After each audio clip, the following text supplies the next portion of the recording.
সরকারি বেসরকারি নিম্ন মাধ্যমিক ও মাধ্যমিক বিদ্যালয়ের জন্য প্রতি বছর শিক্ষাপঞ্জি প্রকাশ করে শিক্ষা মন্ত্রণালয়।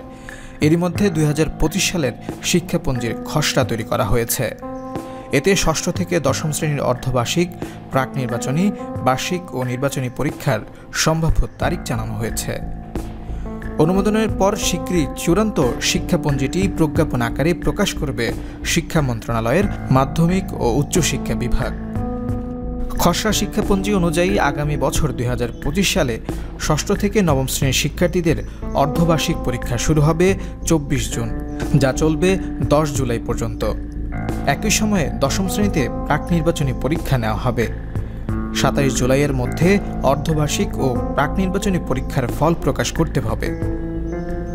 দশম শ্রেণীতে নির্বাচনী পরীক্ষা শুরু হবে ১৬ অক্টোবর। এই পরীক্ষা চলবে ৩রা নভেম্বর পর্যন্ত। একই সঙ্গে শিক্ষাপঞ্জিতে নির্বাচনী পরীক্ষার ফলাফল ১০ নভেম্বরের মধ্যে প্রকাশের বাধ্যবাধকতা রাখা হয়েছে।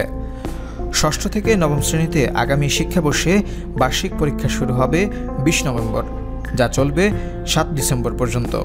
আর এই পরীক্ষার ফল ৩০ ডিসেম্বরের মধ্যে প্রকাশ করতে হবে। প্রত্যেকটি পরীক্ষা ১২ কর্মদিবসের মধ্যে শেষ করতে হবে বলেও শিক্ষাপঞ্জিতে উল্লেখ করা হয়েছে।